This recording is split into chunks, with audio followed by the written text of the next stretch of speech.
All right, so in this installment of the S10 327 SWAP project, we are working to get the accessory drive stuff off the front of the 4.3. Our end goal is to try to see if we can use it on the front of the 327.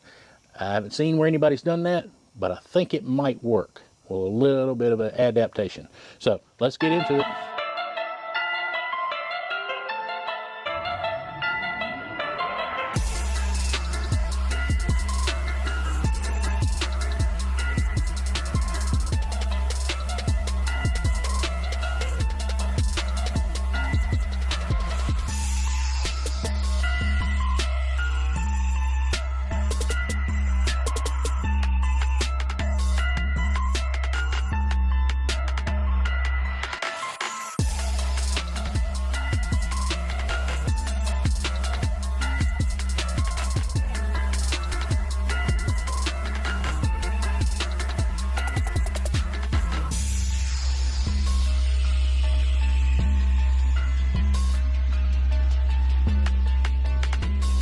All right, so you're gonna take one of these accessory drives off. Pretty straightforward. Bolts, nuts, water pump's got to come off because it hides a bolt. The passenger side is pretty straightforward, like I said. Water pump off, then you can unbolt the accessory drive. But when you get to the driver's side, GM hit a bolt in behind your power steering pump. If you've never done a GM power steering pump, it's a treat. It's a joy. It's a thrill, especially if it's in chassis. And you need a special tool, and it is an OMC, is what I've got. Excuse me, not OMC. I don't know where my head is an OTC. This number has a scratch right through it.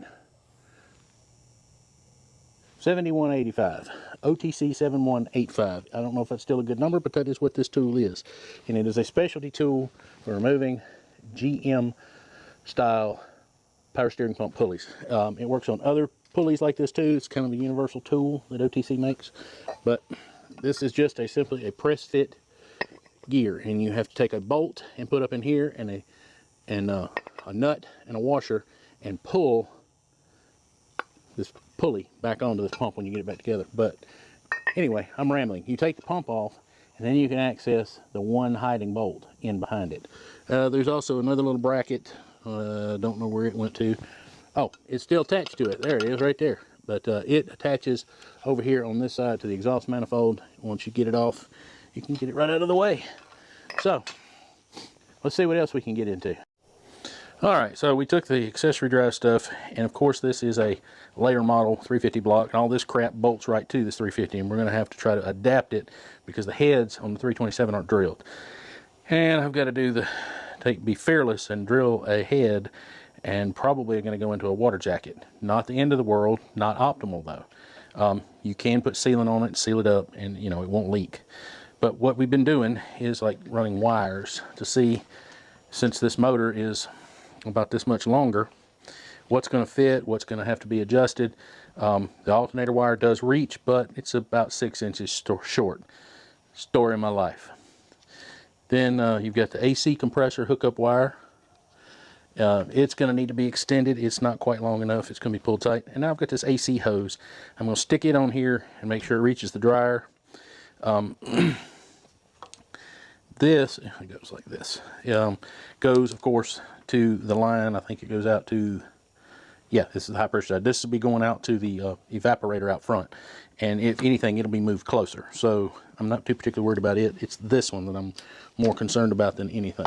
It's going to be kind of tight, I can already tell. But let's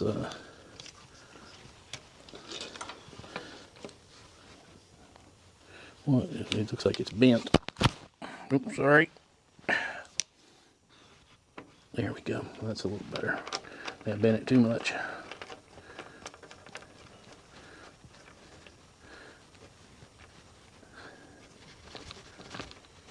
Alright, get that snugged up. Come on.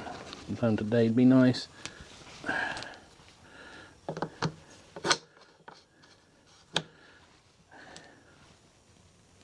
And it looks like it's going to fit. It's pulled it in a little bit tighter of a bend. If it causes the life of this hose to be shortened, it just causes the life of this hose to be shortened. We know where to get some parts, so it's not a big deal. What else had we looked at? You remember? what else have we talked about? Oh, we actually, while son's here, we actually took and I had him operate the shifter, and I kind of marinated on that for a few minutes.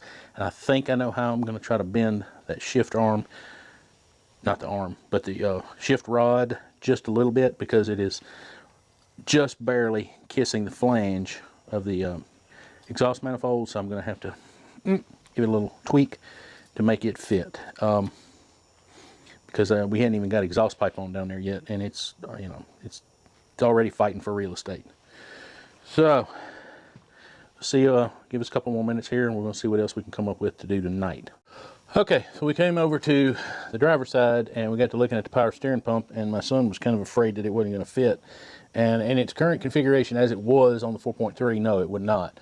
So I had to take the bracket off the back of it, and I had to break the pressure line loose to get a different angle on it. And this bend right here, since it's pushed it further this way and it's put a tighter radius here, I had to take this radius right here and this and bend it this way just a little bit, and it looks like it's going to bolt up just fine. I have another truck been wrecked, but all of this is still in place, so I can kind of go down and look at the routing and look at the spacing and all that. So that'll kind of give me an idea too. The return line fits right on there, no problem, to the power steering gear. So it looks like all that's going to work out with no issue. So we're fixing to wrap up for the night, and I've got to get some rest before I go to work tomorrow. But in the meantime, y'all hang loose. It'll only be a couple of seconds.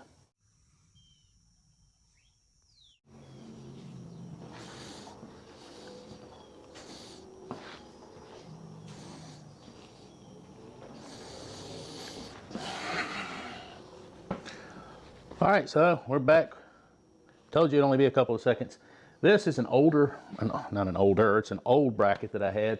That this ear is actually broken off. I don't even know where it came from. It just showed up around here, and I held on to it. And as it turns out, with the heads that are on this 327, my son kind of crunched the numbers, ran the numbers, whatever, and so theoretically these are supposed to be off like a 69 Camaro, and they actually have some holes drilled in them, and I was kind of surprised to see it on this.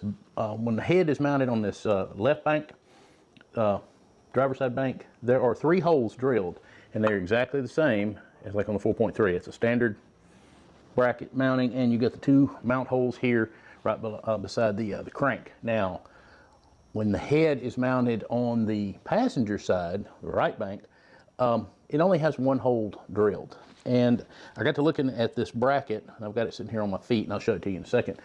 It actually only utilizes the 2 bolts that are by the crank, and it utilizes 2 bolts right here. It does not actually utilize the 3 bolts. So I'm going to probably have to drill a bolt hole here. And there's a pad there, and kind of a thicker, a little bit thicker area. And what I'm thinking possibly is that I could go in here and install a stud. Put it in, get it tight, and put a stud on here. And I don't know if that'll work or how that'll work, but I'm thinking it will work. So let me get this, we'll pick this bracket up, get it installed, and then I will bring you in a little closer and show you. And we'll talk about why we're using these brackets as opposed to trying to go aftermarket. And it comes down to the almighty dollar. So let me get busy.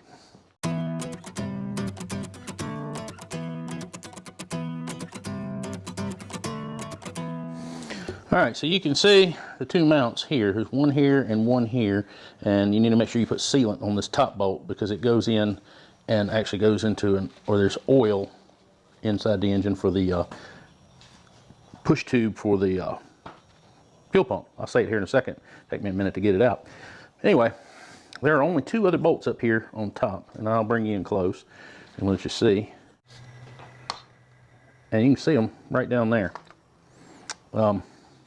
Right here where there is no bolt hole, and it bolts up here. Now, one other thing to keep in mind, and I can take you over and show you on the 350, this is the 327, but I can show you on the 350, is there is a support bracket, and it comes off of the back of the spring tensioner and goes down here. So let me step over there and I'll show you that.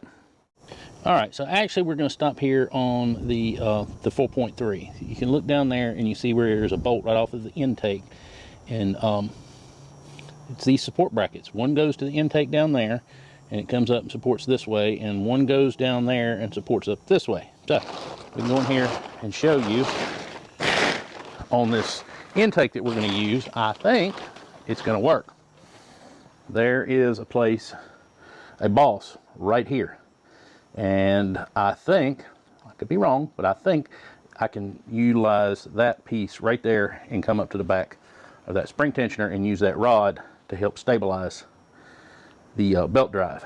The thermostat housing neck is probably going to have to be changed to something else, and so I can get a different angle on it. Don't know what kind of hose I'll have to use, but that will probably have to be changed. Yet to be seen. So let's go over here and get out our slide rule and figure out what we're going to have to do to get a hole in that head. All right, well, first thing we're going to have to do, and I've already done it, is to take out the idler pulley so that we can get straight up in there to that hole and be able to figure out where we're going to need to drill that head. It's really low on that port, and there seems to be a pretty good bit of meat right there inside that water jacket. So unless I get real carried away, and I'm going to try not to, I should not have to drill all the way into that water port and have to worry about sealing that hole. So let's figure out what we need to do. All right, well, I still had the bracket mounted on here. I took a little white paint, spritzed up in the hole, and that gives me a pretty good spot on area where that hole needs to be drilled. Now I can take an eyeball and get the center of that hole with a little center punch here and give it a good smack, and it leaves me a nice little place to pilot my drill bit. Now I've got a couple different options on my drill. I've got this drill bit right here, which already has, come on, focus. It's not big enough, it doesn't want to focus. There it is. And it's gone again. There it is. It's got a little piloting tip on the end of it to help it get going, but I'm not too sure how good a condition this bit is. So we're going to go with it for now, and and see if we can get a good start on this.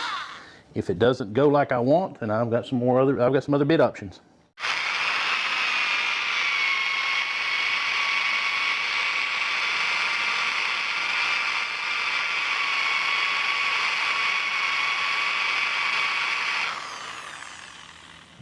She's drilling, but the pilot part's drilling a whole lot better than the outer part. And this outer part, I abused the crap out of this bit one other time, and she really doesn't want to drill too swift.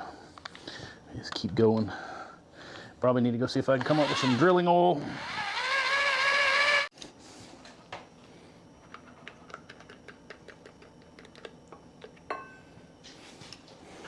A little bit more mystery oil and a little bit of a mystery spray. And let's swap drill bits.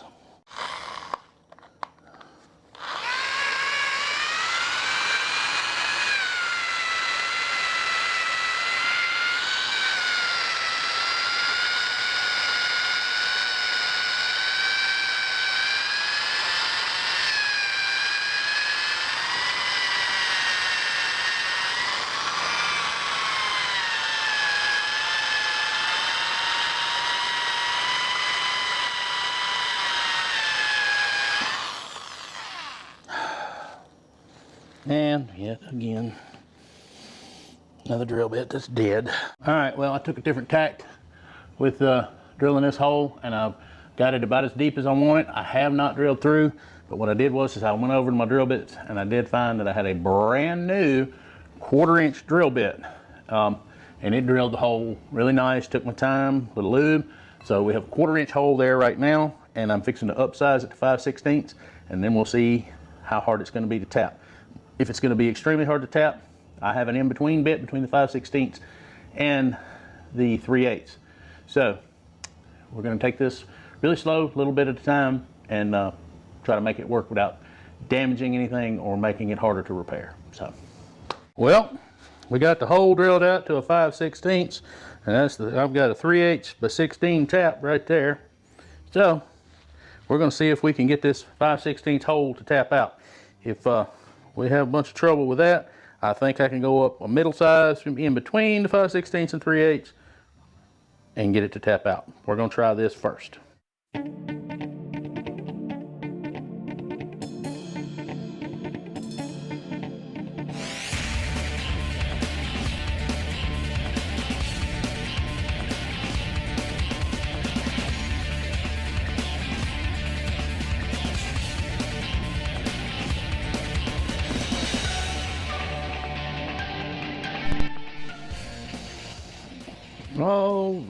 All right.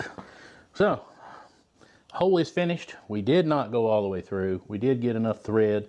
We're able to get enough thread established in this hole. Now, I said I was going to have to go up a size. I went up to an 11/32 drill bit after I had started trying to run a starter tap in this hole.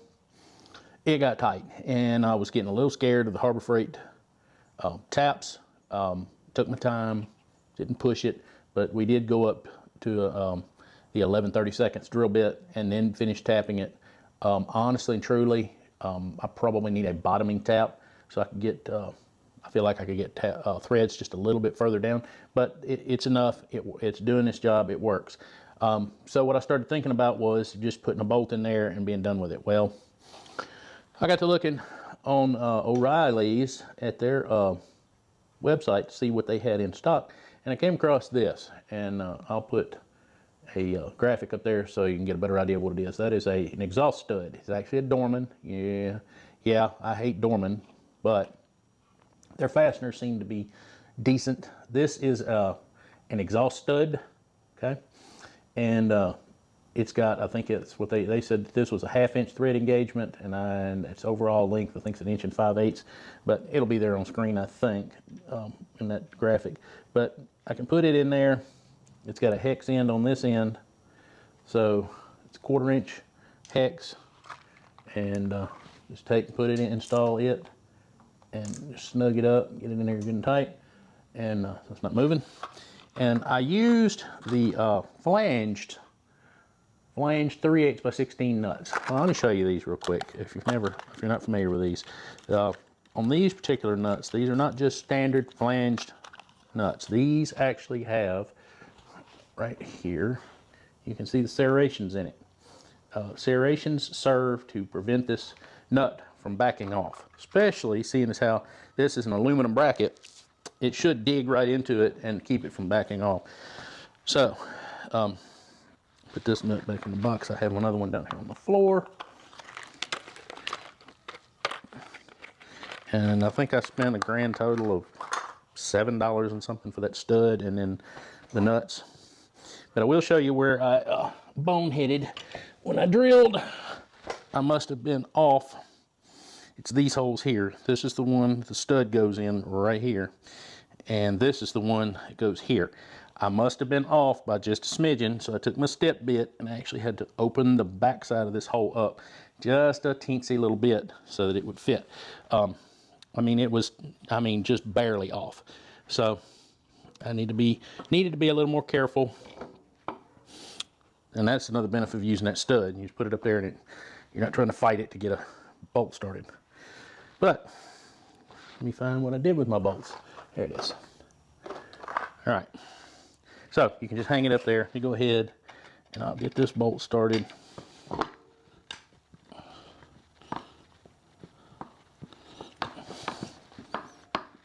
What is going on here? There it went. No, old age.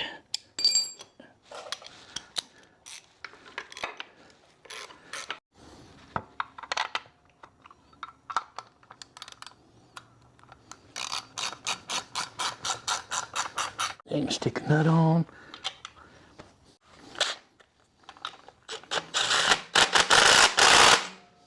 Voila. And I do have one more bolt I need to put right here. And with the brackets that we talked about, the support braces to come up and support the bracket at the top. All right, so one of the things I said that I would talk about briefly is why are we going through all this to get this stuff to work? Yes, I know there are bracket kits that you can buy. I also know that we're on a tight budget. And if by making all this factory 4.3 stuff work on this motor. He wanted to keep his air conditioning. So the air conditioning was working on the truck. Don't know how much trouble we're going to have getting it back working after we put it back together, but it should be pretty straightforward. The alternator was charging. Don't have to buy a different alternator. The wiring will hook up to this. The wiring will hook up to the compressor. There's only one spot over here on this side, and I may have to trim this bracket at the bottom just a little bit. If we run the mechanical fuel pump, we're still on the fence whether we're going to try to run a pressure regulator and see if we can run his electric fuel pump, or if we're going to try to run just a mechanical fuel pump and go from there. But main consideration was working with what we already had and what was already working on the truck. We are pretty confident that that there will be room for the radiator and all this to fit, because we're going to run electric fans and we're going to do away with the mechanical fan. So the compensation for that fan, with this engine being moved forward, hopefully we have enough room. He has saved some money, putting some money aside just in case he needs to get the bigger radiator. Some people have run the 4.3 radiator and have said that it's been fine. I don't know. We've never done it, so we can't say. So if we try to run it with the 4.3 radiator and it starts trying to boil over, well, boom, it's out, and he has money set aside to buy the conversion radiator for this application. And that would be only, I think, the second thing that he's had to buy conversion wise. Everything else is just kind of fit. We've been able to adapt or whatever. So, all right, I have talked long enough. I got a couple of things I'm going to go see about fitting on the engine and in the chassis to see if it works. And all right, so it looks like we're going to have all the accessory drive hooked up and working to where it'll fit on that 327 block. I came over yesterday and trial fitted his valve covers that he wants to use, and hopefully next time we can work out the shifter and start taking a closer look at the exhaust. That's the plan anyway. So while we're working on that, why don't you go watch another video coming on the screen right now.